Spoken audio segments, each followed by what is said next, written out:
Among other things, I have been testing slow-growing filamentous algae known as Marima mossball for my sustainable aquarium gardens. Here you can see Marima balls on the bottom of two nurseries exposed to direct sunlight. There are no fish, just snails and sea shrimp. By the end of the day, the Marima ball floated to the surface. Bubbles of oxygen produced by the ball make it float. Apparently, even slow-growing Marima balls exposed to direct sunlight produce enough oxygen bubbles to make it float. For comparison, you can see a cutting of fast-growing Elodea that went dormant and is dying in this nursery no matter how much sunlight it gets. Wilting parts of all plants have to be removed, as I have explained in previous videos, in order to avoid algae bloom and what may follow after it.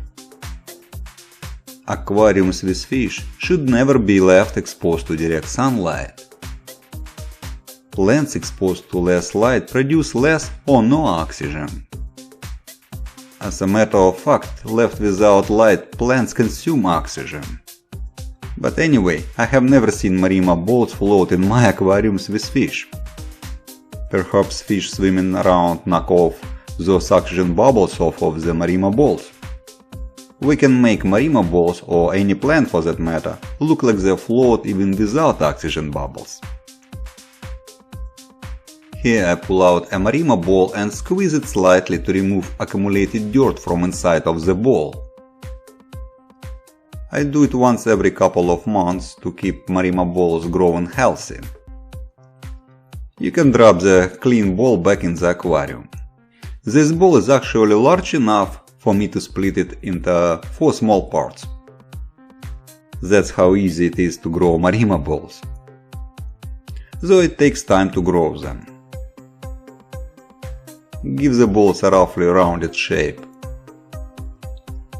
Now let's tie a Marima ball with a fishing line.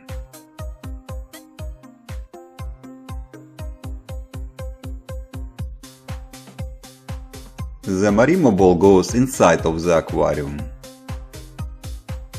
Pull the fishing line through the planter of an aquarium garden. Make the ball hang somewhere in the middle of the tank. I use plasticine to secure the fishing line on top of the planter. Congratulations! We have made a floating Marima ball. The fishing line is virtually invisible in the water even in a close-up view.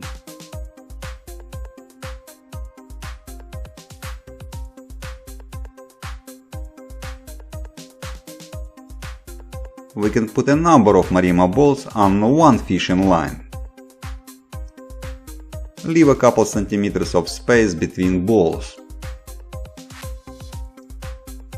This way the Marima balls would have more light and room to grow.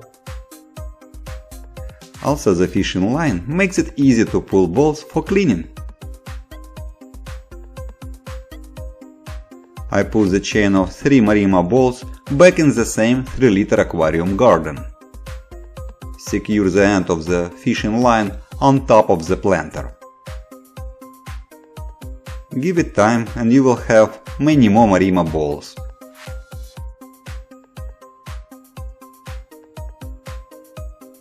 Here is an interesting thing happening.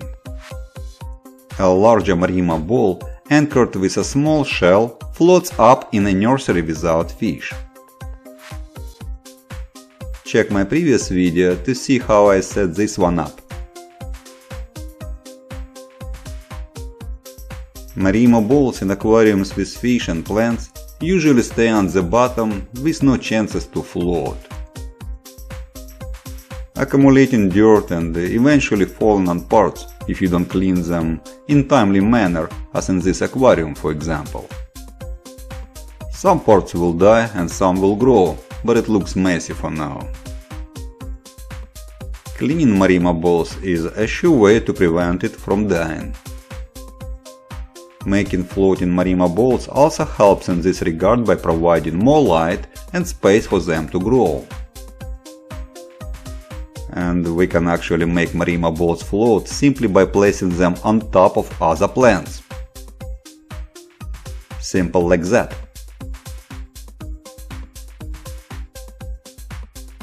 Sure, this Marima ball has no way to float, it's stuck between branches of other plants. Nevertheless, it has a floating appearance and effect.